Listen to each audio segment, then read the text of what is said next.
Hello, everybody. Very excited to have today's guest with us, Dr. Todd Kashdan. He's a professor and founder of the Wellbeing Lab at George Mason University and an expert on the psychology of well-being, psychological strengths, mental agility, and social relationships. As a researcher and author, Todd has been featured in the Harvard Business Review, New York Times, Forbes, and he's also the author of 5 books with his latest, The Art of Insubordination, How to Dissent and Defy Effectively. He's taking a walk through how to synthesize decades of psychological research to show how we, as a collective, can improve the health of organizations in our society. And he's graciously accepted our invitation to jump on the podcast today and give us his thoughts on how that applies to parenting. So, Todd, welcome. Thanks so much for being here. Yeah, great to be here. Awesome. So maybe just to start things off, can you give us a little bit of a summary of the book's premise from there, and then we'll just kind of dive into things? Sure. I mean, the illusion based on the title is this is a book about rebels and insubordination and dissenting against the man, rage against the machine. This is actually a book about closing the gap between the world as we see it and a utopian ideal. And dissent, to some degree, is just a mechanism to kind of protect against conformity mistakes. And we have so many issues at the individual level, the family level, society level. And I'm trying to give people just a recipe guidebook of if you're going to dissent from orthodoxies and mainstream ideas, and you have a good pro-social contributory motivation for doing so, which we can get into, then here's exactly how you do it. Because when you are the minority, and that could be numerically, that could be a marginalized group, or that could be, in terms of your status in the social hierarchy, the way you persuade and influence is different than Dale Carnegie and every other persuasion book that's out there. Interesting. Okay. So what would you say is one of those? So I love the idea of the utopian ideal. What would you say is one of the bigger challenges that is kind of at the forefront of the book that you kind of focus on? Well, I mean, there's so many, but I mean, one of them is we are not receptive to people that have ideologies that are different from our own, and that bias. So there's lots of isms. And there's lots of isms that aren't discussed sufficiently in society. So ageism is perfectly appropriate to joke about, and not even joke about, but actually affect your hiring practices and people be excluded from social gatherings.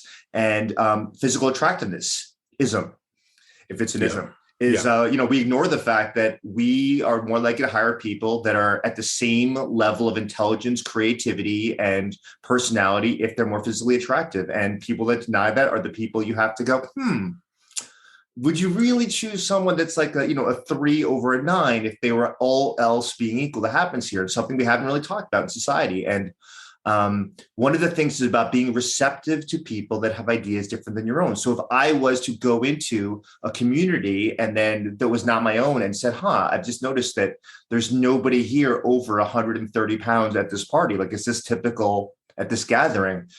The typical response by having someone ideologically differently than you is to be defensive and be like, wait, what are you talking about? These are just the friends I've collected over the years. Of course, there's a hidden question there, which I may or may not ask, which is, how did you get to the point at the age of 40 where all of your friends are fit, healthy, look like yoga teachers, and they're 140 pounds under, and they're all white? So there's a question there. If you ask it from a place of curiosity, it's really fun to explore, while tension-ridden as well. If you ask it from a place of shaming and blaming, it's an unnecessary conflict that's actually not going to resolve any issues. So to me, that element of receptivity is kind of one of the mechanisms at the core of how I'm thinking. Interesting. So when to relate it kind of back to our primary topic in terms of parenting and kids, do you see a lot of those isms, or maybe a better way to put it is, when do you think some of those isms start to affect kids and families? So are parents putting those isms on the kids? Are society or school doing that? When do you start seeing that kind of take shape? It's a great question. It depends what age the kid we're talking about here. It also, I don't want to act like a scientist and say, it all depends. If let me reveal like an interesting finding that's gotten lost in the annals of history. So in the 80s or 90s, Baywatch was the most popular television show in the world. Mm-hmm. And there's an interesting thing is that, so at that time, right, the internet didn't really exist. And so this was popular and you had no place else to go. When that appeared, there was an interesting high rate of eating disorders and body dysmorphia, but simultaneously, all mental health issues were going up. So how do you disentangle the two? Well, you could see as Baywatch was syndicated in different countries, you could see the exact date and timestamp of what happened to women and their attitude towards their bodies. And you could see in Bulgaria and Belarus and Turkey, as that when this show started to appear, you saw an increase in the rate of eating disorders. Now, whether it's the prevalence or whether it's destigmatized, we don't know. But it points to the idea that you can't claim innocence in society because you put a message out and you didn't directly try to target a person. Just having a message that gets popular, there is some level of responsibility in terms of what happens. And that show, I don't want to put too much blame on Baywatch. It's more like an analog. The problem with the show is that they edited those bodies before Instagram and social media appeared, and they didn't tell anyone. And those are before the days that we really thought about those concepts. And so they weren't real bodies. And it's not about having physically attractive people in, slow montage films of them running on the beach.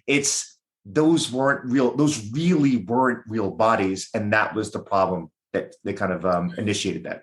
Yeah, and I think one of the interesting things about that time frame that you're referencing, the 80s and 90s, is that there was a lack of sophistication on the audience's part to understand that they were not being shown an accurate representation, right? Like, I think you look at it now, you look at kids, at people in general, there's a struggle to understand what is true when it's being presented. There is a bit more of an understanding that not necessarily everything you see on the internet or read on the internet is coming from that true place. So it's really, that's really interesting when you say that, that ideal that's being presented to the audience has a natural effect, because they wouldn't know to question it. They would just think that that's what all Americans look like in California because it's on the TV. Right. So it's very interesting when you put it that way. So yeah. And then we could play with that example further. And we think, so if you play with that about in terms of what's the parent's role, if you have a 9 or 10-year-old daughter that's watching, or 9, 10-year-old boy that's watching the show, which is you as the parent, to what degree do you have a responsibility to walk them through what's reality, what's not reality with that show? And as someone who was raised by a single mother who worked constantly and I was a latchkey kid, I empathize and compassionate and really do not shame parents that do not have the ability to be available constantly as their kids are watching screens. So there's no judgment there. This is more like, these are optimal ways of thinking about how to work with kids. And I realize everyone doesn't have remotely an optimal life. Right. But if you have an insight into what kids are watching, and you are neglecting that part of your role is to work with that content, then I would say, I listen carefully to, this conversation we're having right here, and listen to kind of some of the signs, just to tweak a little bit of your kids' ability to manage their own psychology. The assumption that your kids can manage their own psychology on their own is probably a falsehood that we should kind of really hit hard here. Is they are attracted to things that are attractive. They are attracted to things that are socially attractive, popular, interesting, talked about regularly.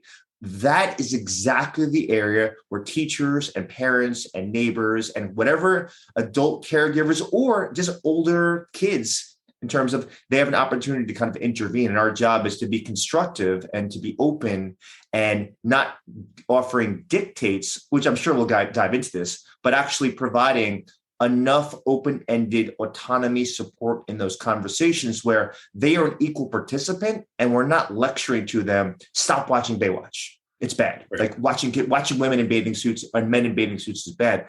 That's going to backfire. Yeah.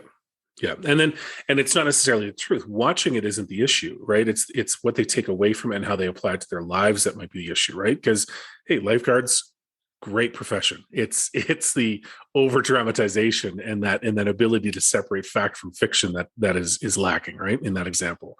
Well, and we've created a society of social constant comparison, right? Which we see even just being on Instagram, 10% increase of watching Instagram, we see huge increases in anxiety and self-esteem issues and body dysmorphia and all sorts of things, right? And even though we might know that those images aren't necessarily real, there's so many ads. I mean, think just of the Dove campaign, right? That shows the changes that are made within the media, but they're still taking in all of these messages. And I know that's something that we've talked about too quite a bit in the past and in previous podcasts. But I am interested in the dictating piece that you touched on. I think that that's a really interesting direction to go into, because we do talk a lot about societal's fail of all the pressures and directing and telling and lecturing. And even when we're advice giving and trying to help support our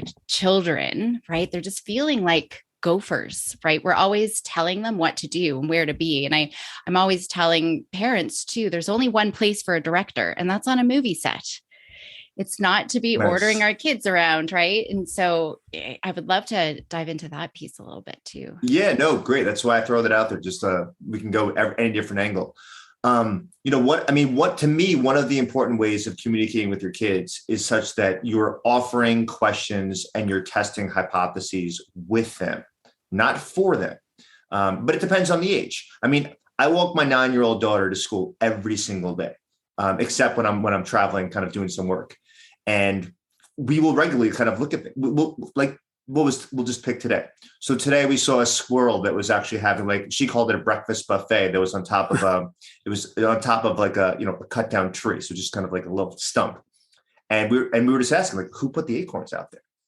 I mean, were there other squirrels that were like really kind and generous and offering their food, and they finished and they left some for the squirrel? Did a kid put it out here? Did adult to happen here? So we were just raising all sorts of different hypotheses, and then we were playing with them and kind of messing around. We walked away from the squirrel, and then we were getting really, really weird with our hypotheses. I'm like, listen, do we know like whether like something was dropped from like airplanes? Are there like pilots that are really into animals that just drop acorns? And so it just got, and the wackier it was, the more fun it is. And the more fun it is, then it kind of, you start to develop, like, it is fun thinking like a scientist as opposed to a judge walking through the world. And that's how I'm training my kids to think like scientists. So just as a corollary, second example of not doing the dictate, it was not bring your kid to school day, but I'm a college professor. I teach undergraduate classes, and I brought my 9-year-old in to help me teach my class. And I loaded her with a couple of questions that written on little index cards so she could ask the students, because I wanted her to feel what it's like to be empowered, even if you're anxious of saying something. So she didn't leave the computer. You couldn't even see her head when she asked the question. And so she asked the question, which is great, because then I got to talk about bravery when we went home.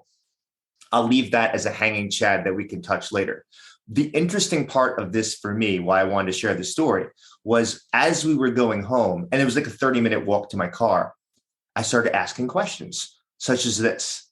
Hey, did you notice who, when they spoke, did everyone stop what they're doing and listen? And who, when they spoke, did people kind of go to their smartphones or not pay attention or talk to somebody else? And who was funny and what made them funny? And so we were dissecting all the college students in the class. And then we're dissecting like, hey, when I made blunders, when I was talking, kind of lost my train of thought, how did the students respond?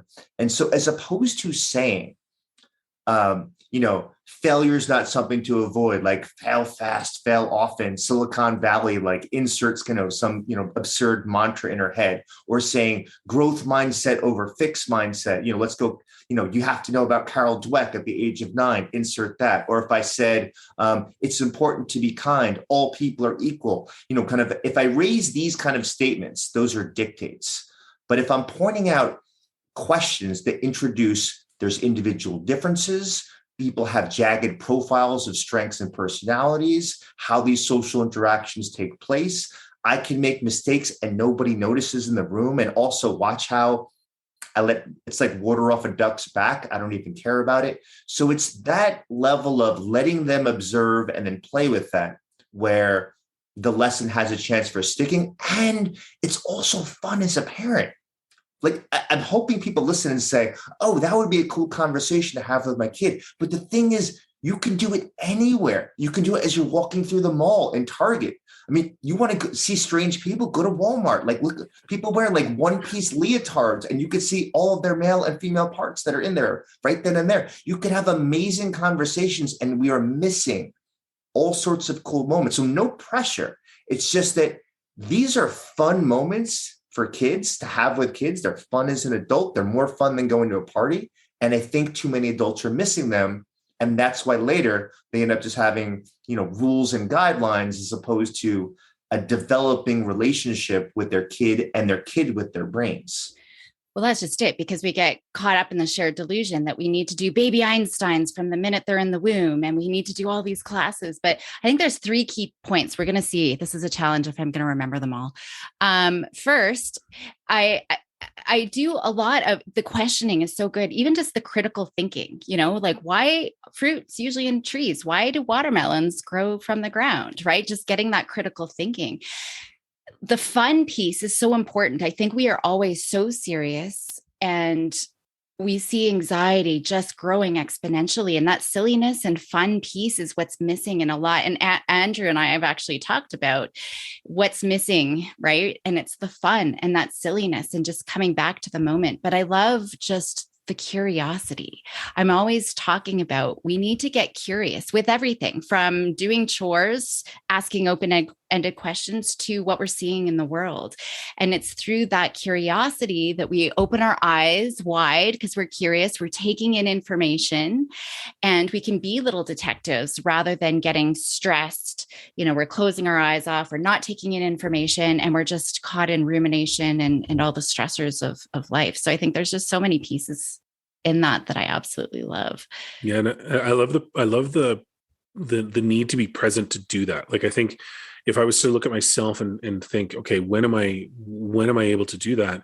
The times that I'm not currently present in the situation, whatever it is, walking kids to school, driving them to sports, just sitting at the kitchen table hanging out, there's a great opportunity there to focus solely on that one-to-one and see where it goes. I know with our oldest, she and I can sit for ages and people watch, and it's just something I've always loved doing it. So your comment about Walmart is spot on. And I think she's naturally kind of gravitated that way, and it's funny to hear her make up these stories for people we see, right? And I never put any real merit behind what we're doing, but as you frame it, you're right. She's thinking through what that person's life might be and what might take them there. And it's just a fact of trying to be present and foster that even further to get her to think beyond even the 1 or 2 comments that she might make that who knows where it could go, right? Like your squirrels in the stump. That's a great idea. Yeah. Maybe they're airdropping acorns in and this guy just won the lottery. Who knows? But at a 9-year-old, that's a fascinating conversation to have, right? So I love that. That's great. Andrew, wait, how old is your oldest? So our oldest now is 15. So she knows everything. And, okay, mine too. Yeah. And our youngest is 11. So she's on the border for us. Okay. So we're on the same page, because I have twin 15-year-old girls as well. All 3 daughters. So this is interesting. All right. So let me just kind of riff off of you, Second City style here. Yeah, go for it. So the beauty of that is we train our kids to be nuanced observers of human behavior. And most adults are horrendous at this. I'll give you like an example from just yesterday. This is so paramount to everyday life. I want to just like not go further than yesterday. So yesterday I gave a workshop to a private high school, to 10th and 11th graders, 600 of them. And I kind of lost them at some point. And so I just said, listen, psychology is like really valuable for you. I'm like, I'll tell you what, raise your hand. I will tell you 10 of your personality traits right now. And without you even saying more than, I'm going to ask you one question. What did you do in the last 2 hours before this keynote right now? And that's all they did, was answer that question. And then I went through the big 5 personality traits and I nailed this kid down. And then after So I said where he was in openness to experience, where he was in conscientiousness, where he was in extroversion, agreeableness, neuroticism. And I went detail. I was saying, listen, you're around the 43rd percentile on emotional stability. You tend to have a big front where you probably don't show your guy friends in particular when you're anxious or sad or feeling guilty or down on yourself or lonely. But when you're home by yourself, you think about this and you perseverate about this. You probably listen to music. Because I was just thinking about imagining this kid's life. And then when someone opens an opportunity, you are so excited to share it. So you're at the 43rd percentile.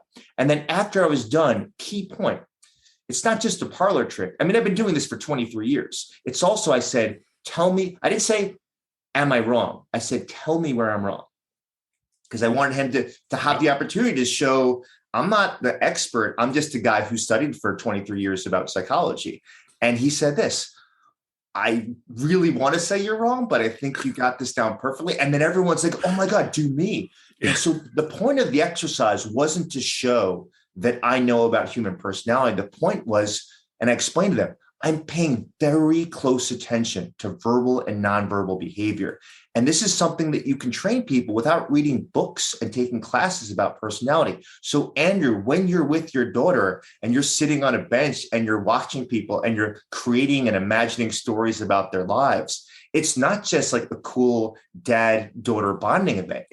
And for everyone else here, they're not just bonding events. You're training them to be very carefully astute. And so where does this come into play? As someone who's raising 3 daughters, what I think about dangers in the future, when they go to college and they drink a little bit, mm-hmm. and then they lose a little bit of their self-focus, I want them to attend to small cues where their intuition says, you know what, it doesn't feel right. I'm not going to go hang out with this guy one-on-one. I can't just tell them that.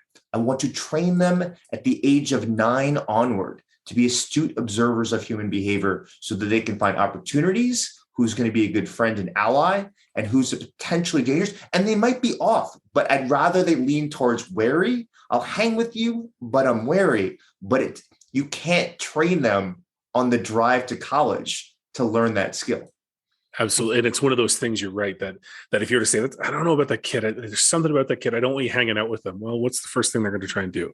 They're going to hang out with that kid. They're going to find a way to hang out with that because it's such a great practical application that I never thought through. That you're right. That ability, when your faculties may or may not be 100% sharp, when your gut says, something's off. We know something's off, even if we can't put our finger on it. That's just such a fantastic way to put it. Like, I never would have thought that through, but you're absolutely right. We always talk about our job is to make sure that we prepare the girls for when we're not there, right? For when they are in a situation where we can't be that shield, how are they going to respond? And that's a perfect example, right? Of the training that you can give them to make sure that they're astute enough to understand that something's off about this. Something's off about this person, this situation, just the vibe. I'm going to remove myself. And it's interesting because as you say that, I start to think that, I would say that we used to tease Maya, our oldest, about, not really knowing what was going on around her, right? We joke around that she'd kind of just be in her own little world. But as she's gotten older, she is far more sharp and far quicker to pick up on things than I ever would have noticed. And I wonder now if that's part of it is just those joking around exercises, right? That she now sings that. I would have just assumed it was a maturity thing, but that's really interesting. Really interesting. And the younger one, just to put it in context, our younger one is far more socially in tune. She already picks up on really minute shifts in the kind of area, the people around her, whatever. So it's very interesting to see how to hone that for someone that's already kind of hyper focused. Yeah, and to build on that point, there's something that I see often. I live in Northern Virginia, which is one of these stress, perfectionism melting pots in the country. And one thing I often see, and because I got a PhD in observing human behavior, is I watch parents where their kids say, I kind of don't want to hang out with that adult over there. And they're like, no, just go over there. Like, just go over there. And this is the anti-training. The anti-training is your kids telling you something, like they picked up something. And so there's something to be said about, you don't have to excise that person from your social network immediately, but your questions should be right there, which is like, hey, what's what are you observing? What do you notice? What's activating, what's triggering you? Choose whatever word you use in your household that goes in there. And they might be off. That's cool too, because you can play with they might notice something you didn't, which is I didn't notice. They have this very quick lunge when they're talking to kids, and that's a very threatening. You're not you're not inviting yourself. They push themselves into situations. They might notice it and say it in a different word, and then all of a sudden you attend to it and you talk about, hey, thanks for showing me that. You're kind of like a private investigator. I always call my youngest daughter a private investigator, and she really identifies with it now. It's you always pick up things I don't see, and that's another element, which is I am making sure to spot her strength. And it's not a word. And she doesn't think of it as a career, private investigator. To me, it's a career, but not to her. She knows it from TV shows. She's the one that's she's the detective. She's investigating things. And so it reinforces her to do it more often. And then sometimes she's off, sometimes she's right. But man, because that's part of the way we relate to each other, she's always whispering in my ear, hey, did you notice that guy has a limp on his left? I wonder if that's on purpose. Is he's trying to show he's vulnerable? Which is an amazing comment of huge. She's saying almost I mean, this is probably not true, but I love it. It's the idea of maybe they're deceptively creating an injury to look like they're vulnerable and defenseless. And this is the person that throws you into the brown van. Yeah. And I love that her brain a match. And it's not it's she's worrying about it. She's just saying, hey, check that out. Yeah. And I think that's something you mentioned earlier, and it's been a theme through all the examples, is it's not an accusation or anything negative. It's a curiosity, right? It's framing it as something interesting to dig into, as opposed to a warning sign or an accusation about that person's character. You're really saying, well, wonder why? And I think that's the interesting component to that, is training ourselves to communicate in that manner without it being such a finite, closed-ended statement or question. It's more about, what do you think? Why would they do that? And try and again, coming back to the creative responses, that curiosity piece, that non-threatening kind of piece is really interesting. And I think potentially, the skill that they can take through life is how they would apply that directly to others when they want to dig into it directly with that person, right? To be able to be non-threatening and non-accusational. That to me is probably the most interesting part of that. And coming from an investigator stance versus the judgment, right? And trying to get the quick answer, because I think we've got a society where it's just, we want the quick answer. And my girls will, sometimes they fall into this trap. Hey, mom, what about this? Why does this happen? I don't know, kiddo. And then immediately, hey, Google, they want the immediate answer. Right. And I think that's a problem, because there are a lot of things that don't have that final answer. So getting that curiosity, I actually do. One of the first things that I do with a lot of the kiddos that I see in my clinic is I give them a riddle. And I know that it's a riddle they're not going to be able to answer. It's not a 20 question yes or no, but they have to ask me 5 questions. And it tells me so much about their perseverance and, their willingness to work through. I've had kids who immediately start crying. It's too hard. I can't think of 5 questions. I'm like, no, you're gathering information, but they want the one question that's going to get them the answer to the riddle, right? And they don't see it's a process. And I tell them it's going to take you 3 months of thinking of questions and gathering data and wondering about things to be able to get there. And so it's really building that persistence, and just like you were saying about growth mindset, I think it's a good idea, but the way it's delivered is so bad, because we're always telling our kids, we're talking to our kids, at our kids, but not actually doing it. We got to do growth mindset, and they've got to live it and experience it. And so I think all of these things are part of that experiencing. Yeah, I love, I should have met you when I was a clinical therapist doing back to, I love the idea of opening up with the riddle. My trick that I used to use when I was working with teenagers, my specialty was teenagers with social anxiety as a clinical psychologist. And I would always have, particularly with boys, I would have a basketball hoop in my office. And then if they were really quiet, they didn't want to say anything, I would just say, listen, we'll play hoops. If you can get one in, you get to ask me anything and I'll answer anything.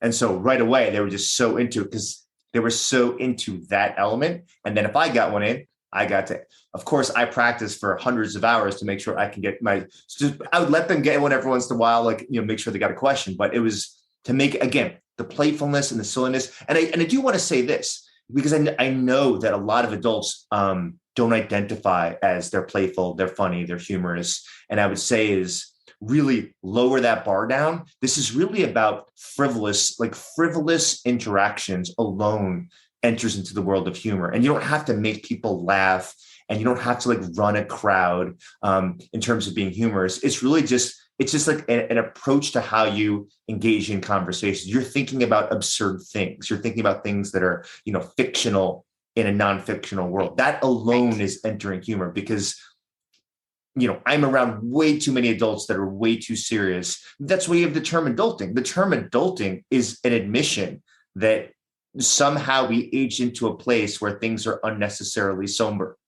And we all want that. And I'm saying it's low-hanging fruit just to kind of be like, what if, like, hey, have you ever thought about that? You're entering to the territory of playfulness by just doing that. Mm-hmm. That's a great reminder. You're right. Because everybody everybody rushes to that adult space. And Caroline and I talk about it all the time, right? And Caroline knows the exact moment she lost her playfulness. And that was as she was going through her graduate studies, in terms of, you take on this serious aura because you have so many responsibilities and so many things that it in effect makes the kids start taking it on too early, right? Just by watching you and seeing how you interact. And I'm like that myself. My youngest picks up all the time on the fact that, well, Dad, what's wrong? Well, nothing's wrong.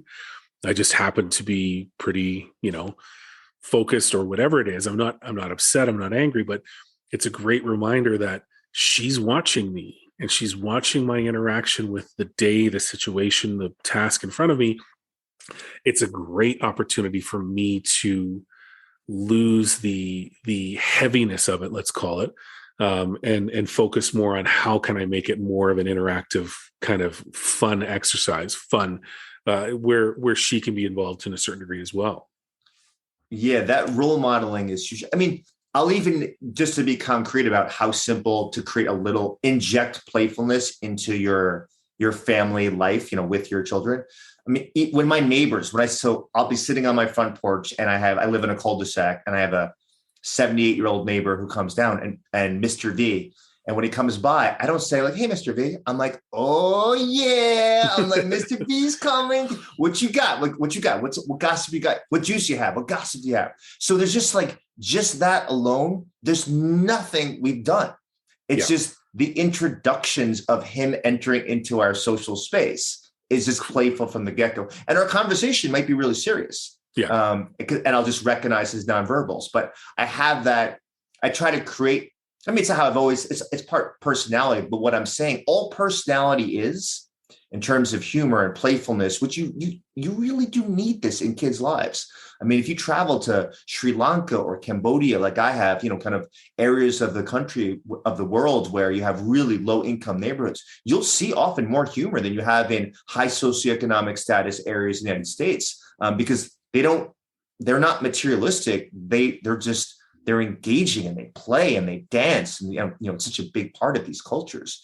And just the way that you can, all a personality trait means is that the distribution of moments that you have over the course of your days leans towards one direction over another. It means that more moments, and you have hundreds per day, that you tend to really enjoy the spotlight of having social attention. We would say you're an extroverted person. But it doesn't mean you don't have moments where you don't want the spotlight of attention, right, and that you don't want to socialize. And so all it is just injecting a few more moments where there's levity in those situations. And as you do it, if you find that you're reinforced by it, you'll do it more. And that's what you would call personality change. It's as simple as that. Mm-hmm. It's funny. I've been doing a lot of workshops lately for parents just around anxiety. And at one point, like, you guys got a model. You guys are really important role models. And sometimes we have to stretch our limits and have fun, all of these types of things. But I have them stand up. They don't know why they're standing up. They're all hesitant. Then I turn on music. It's the Macarena. Then there's all these and eye rolls, right? But we do it. We have to do all the way around 360 turn doing the Macarena. And they're all smiling at the end. And I think that there is so much seriousness, right? And it's just the moment, that small moment. Actually, Andy came and picked me up one night from one of them. And weren't you saying the kiddo was bugging his dad? Because kids there watching their parents doing the Macarena. The kids loved it. And what was interesting to me was you could tell that the mom thought it was hilarious because in a way, I think she saw her husband from when they were younger. But even the dad, you could tell he didn't want to do it. He did not, like, even as he was recounting it, but he couldn't help but laugh at himself at how silly it was. And the kid was eating it up. And it was really interesting. And this is as they're walking to the car. Their lasting impression was of this really fun moment in amongst a 2-hour presentation on anxiety. And it just reinforces that ability to, I would have been that dad. In seeing them walk back, Caroline will say it as well. I would have been like, no, there's no way I'm dancing. There's zero chance of this happening. But in looking at it and listening to you, it's like, yeah, that is a really easy thing to do, is act silly, let the kids see that it's okay that I'm silly, because there is so much other stuff that'll take up my time in a more serious manner. That 30 seconds probably made that kid's night. Right. Yeah. And they'll remember that for so much longer. Yeah, no. And I know that I would have despised as a white man dancing to anything, much less the Macarena. I feel everything you just described would be apropos to me. And my kids, I can imagine they would love it. Yeah. And then I make them stand up a little while later and sing Sweet Caroline. So there's dancing, there's singing. It was funny, actually. I did one last night and we were in a gym and it was just getting really hot in there. So they opened up the door, but right outside of the gym is a park. And there was a bunch of kids who, I don't know if they went to the school or not, but they started coming around the door when the music came on, just watching the adults. Like, it really is. It's those little moments that are so connecting, and we are such important role models, so we looking at strengthening our relationship, but also how we be and how we interact in the world. It's so influential. And you think of what everyone has been dealing with over the past 2 years, let's say, right? Like, there's been an unprecedented shift in how limited we are in social interactions that we took for granted before, right? Like, we now have these moments where this is fantastic that we can meet with you. You're in Northern Virginia. We're on the other side of the continent. It's fantastic. But this has become more of the norm, right? And so when we're not engaging in this manner, and we do have that opportunity to now start getting back out there, be more social, it's almost a reminder to take advantage of that one-to-one and not care so much about the formality of that social interaction, right? Like, you describing how you greet your neighbor every time is a fantastic reminder of every interaction can start on a high note, even if it has to become serious at the end, and just see where it goes, right? See how much you can enjoy. And we used to have a Christmas party every year up until the pandemic hit, where this place was packed. We'd have, 100 or so people in our house, and it was a highlight. And it was one of those few times that everybody was just joking around. Everybody was just relaxed. And we came to really enjoy that. And now, as we talk this through, this is a really important reminder that we have to get back to those things. We have to reintroduce those things on a small scale and a larger scale to get back to what, we probably took for granted a couple of years ago. Yeah. And so if you circle back to the question you asked before of what's the influence of society and what's the influence of parents on some of these issues, I mean, one element is a lot of families. Like, I grew up in a household where there was never friends ever in the household. There was forget parties. I'm just talking like they were just sitting there hanging around playing cards, like never. Right. And so when I got married and had kids, I had no example of, like, how often do you bring people over? When do you bring people over? Like, how do you create play dates as an adult that happens there? And once I had kids, that I sort of realized, like, listen, I don't want them to see what I saw, which was nothing. Right. They need to be kind of exposed. And one of the things in the pandemic that was like a real boon was having these fire pit gatherings in front of the house. And again, I'm on a cul-de-sac, no cost. Everyone's just kind of just floating around there. Yeah. And they get to see a different version of their parent, which opens up another interesting conversation that we don't have one personality. You have a personality in different roles with different motivations. And so with my 15-year-olds, I know people listening here have kids of different ages, is they started asking me questions of like, you know what, I don't like that, this friend, like, I feel like they're totally different when they're around boys. And I said, listen, what we know is that when you're in using evolutionary language, when you're in mate acquisition mode, a different personality system operates, like it's activated, and there's a different personality. And so it might be, a little bit more playful and loose and loud and gregarious and excitable and flirtatious. And it might be very different. And it's not that it's not them. This is them in mate acquisition mode. And here's the thing, right? The two of you are married. It doesn't matter if you're married or not. Your brain, the software activates when you're with a potential mate, whether even you're pursuing them or not. So it's important to know is we have a mate acquisition mode, even if we're in a 30-year happy marriage, because our brain just thinks, our brain is kind of activated of this is when you would go for trying to seduce somebody. Yeah. And so there's as kids get older, you can kind of expose them of you have a personality in large groups. You have a personality in one-on-one. You have a personality with mixed sex interactions. You have a personality when you're with adults. And, each person has a different correlation between these personalities. And it's not multiple personality disorder. It's that programs are activated, and often it's not in your control. And the more you understand that these programs are activated, when you're in friend acquisition mode, when you're in friend retention mode, when you're in self-preservation mode, you learn that these are different versions of you, and they need to see different versions of us. And we have to unravel what that is to our kids. It's a respect, not just for them to open up of what it's like to be a human, but to expose them that I'm complicated and you're complicated, and we're still figuring ourselves out. There's a lot of nuance to it. You're right. And I know the girls tease us all the time. They like to guess who we're talking to on the other end of the phone based on how our voice and our mannerisms change. Oh, nice. They know 100% when it's a good friend of mine versus when it's a work call versus when it's my mother or whatever. They just instantly know. And it's so funny you say that, because in reflection, absolutely 100%, my mannerisms, my tone, the dialect I use with certain people absolutely changes on a dime, like without me even thinking about it. So that's really funny. The girls always pointed out for me, oh, there's your psychologist voice. Oh, there's your actress voice. Oh, you're working with a kid. They're always calling me out. So they know. Yeah. Yeah. That's really a good reminder. So I just knowing that we're probably coming to an end here. There's so many different things. We didn't even get to bravery. Maybe that's a future episode. What do you think is the most important message for parents to take away from our discussion today, whether we talked about it or not? Honestly, if anytime I was in front of a bunch of parents, I would say that autonomy support is the most important feature of developing a kid who can think critically, be curious, be exploratory. Everything that the two of you mentioned is important. But autonomy support is essentially, you have to honor that your kid's journey, you're just a guide.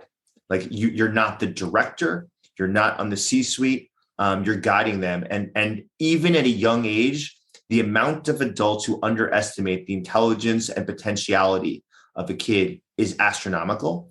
And autonomy support means that you're the side cart of the motorcycle, as they're riding the motorcycle. And even at the age of 9, I let my kid lead. I'm like, hey, do you want to go that way, or you want to go this way? As we're walking away, like in a forest situation.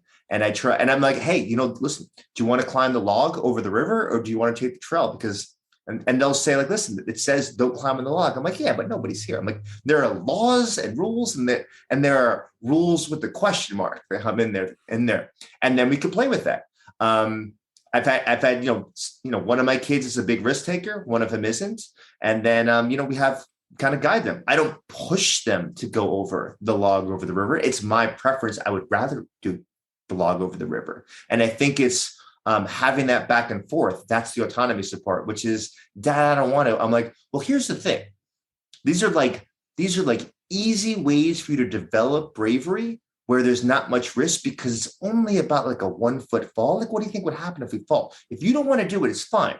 And then, so there's a little tinge of guilt there, right, that I'm inducing. And then I give an opening for her. And she said a few times, hey, is it okay if I crawl and you do it with me? Like, sure. Who said you have to hop on 1 foot across the log that happens there? Other times she'll say she doesn't want to do it. That's what autonomy support looks like. And over time, you're basically giving your kid agency and you're empowering your kid is that they are the author of their own destiny, irrespective of whether you believe in free will. Great end point. So thank you for that. For anybody that's listening that wants to learn more about you or the book, where would you like it to direct them to get the most information? Well, Art of Insubordination, it's on Amazon and even some airports as people have been sending me pictures. Nice. That's awesome. But, my name, Todd Kashdan, you can find me on Instagram and Twitter and toddkashdan.com, and it's an unusual last name. My website, I've got a newsletter called Provoked. You can subscribe to it, and it's free. And I just talk about new angles on mainstream conventional practices because you write a book about how to fight dysfunctional norms, and you find dysfunctional norms everywhere. Yeah. Well, we'll put links to all of those places in the show notes for sure. Thanks so much for joining us. It was wonderful having you. Oh my God, you guys are so fun to talk to. Yeah, I can't believe that's all we've got. It flew by, and this has been fantastic, and I look forward to trying to do it again sometime soon. Definitely. All right, cool.